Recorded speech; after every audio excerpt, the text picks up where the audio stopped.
They say the modern world has everything: comfort, technology, convenience. Then why do you feel like you're slowly dying inside? You scroll for hours. You chase dopamine like a starving dog chasing scraps.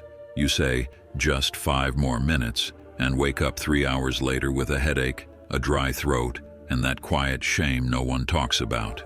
You don't hate yourself, but you don't respect yourself either.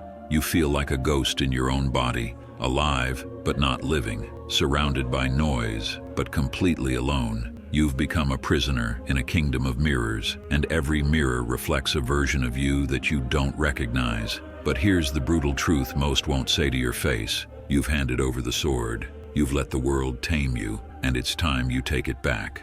The war inside you.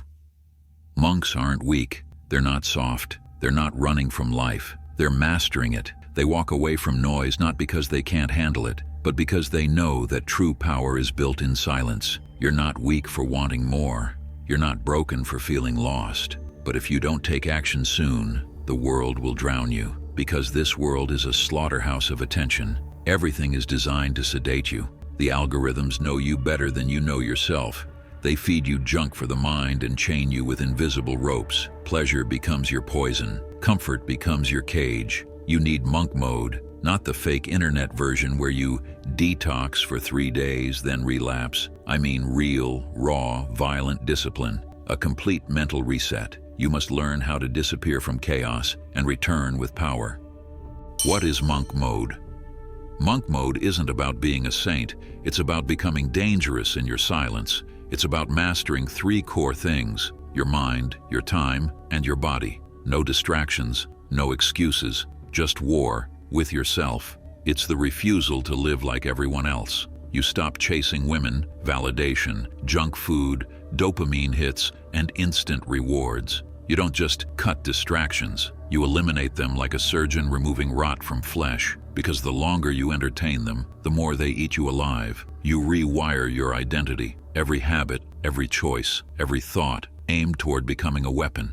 The descent into monk mode and why it must hurt.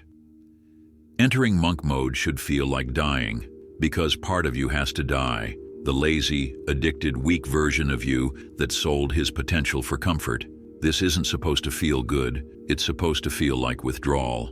You're leaving behind the illusion of freedom and stepping into something real. You will face loneliness so sharp it cuts, boredom so heavy it feels like drowning, temptations that whisper in the voice of your past self. But if you endure it, if you hold the line, you will walk out reborn. The cave you fear to enter holds the treasure you seek. Step 1. Silence the world.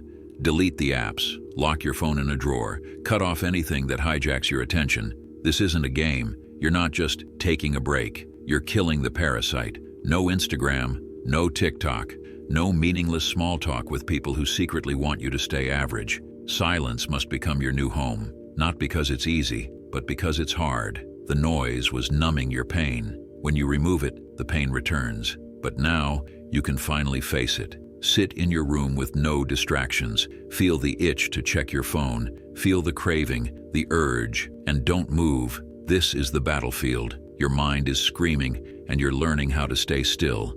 This is where the real you is forged. Step 2. Build a ruthless routine.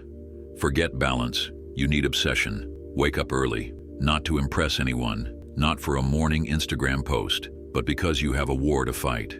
Your routine is your new religion. Start simple. Wake up at the same time daily. Cold shower, 60 minutes of deep work or reading. Work out with intensity. No sugar, no junk, no delivery food. Journal your thoughts. Sleep by 10. Repeat every day, even when it sucks. Discipline is not a feeling. It's a decision. You don't wait to feel motivated. You build systems so powerful that motivation becomes irrelevant. This is how monks break the mind, not with comfort, but with ritual. Step 3. Turn pain into power. You're going to feel pain, loneliness, frustration, regret. Good. Let it burn. Most people run from pain. Monks walk straight into it, because they know that pain is a compass. It always points to something that needs to change. Your pain is your training partner. It's the whisper that says, you were made for more. Don't medicate it. Don't numb it. Sit with it. Breathe through it. Ask it what it's trying to teach you. Let pain become your teacher, not your jailer. Step 4. Fast like a warrior. Monks fast to kill desire. You should do the same. Intermittent fasting is not just for health, it's for dominance over the flesh. You learn to say no. You learn that hunger won't kill you. In fact, it sharpens you. You realize that most of what you call need is just addiction. You don't eat for pleasure. You eat for fuel. You don't chase food, women, screens. You chase truth. Try a 16-hour fast or a 24-hour one. Watch what happens to your mind when the body isn't in control. Step 5. Become a ghost. This part is crucial.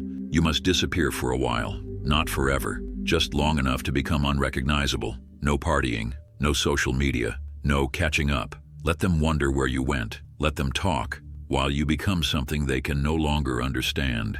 Cut ties with people who drain you. Say no to anything that doesn't serve the mission. You're not being rude. You're being reborn. When you return, you won't have to say a word. Your presence will speak for you. Step 6. Read like a monk. Train like a beast.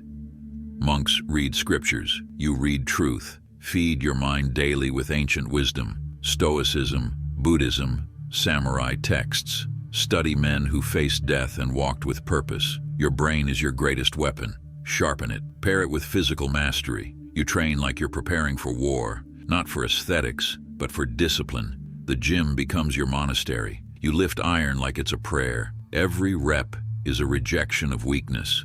Step 7. Serve something bigger. The monk doesn't suffer for himself. He suffers for meaning. Find a mission, a reason to rise. Maybe it's to become a father your future kids can look up to. Maybe it's to build something that outlives you. Maybe it's just to prove to yourself that you are not your past. Whatever it is, anchor yourself to it, because without a reason, the pain will break you. But with one, you become unstoppable. The return of the warrior monk. After 90 days of monk mode, the world looks different. The noise doesn't seduce you anymore. The temptations don't control you. You walk slower, speak less. But when you do speak, people listen because they feel something in you. You're no longer addicted. You're dangerous. And dangerous men are rare in a world of slaves. Final words. Most people won't do this. But you, if you're still here, you know something needs to change. You know you can't keep living like this, drowning in distraction, betraying your own potential. You were not born to be soft. You were not born to be sedated. You were born to build, to suffer, to sharpen, and to lead. So take a breath, look in the mirror, and ask yourself, am I ready to act like a monk and take back control of my life? Because once you enter the fire, there's no going back. But if you survive it, you will become what you were always meant to be. Thank you for watching. If you want to see more videos, make sure you hit the like and subscribe button. I'll see you in the next one.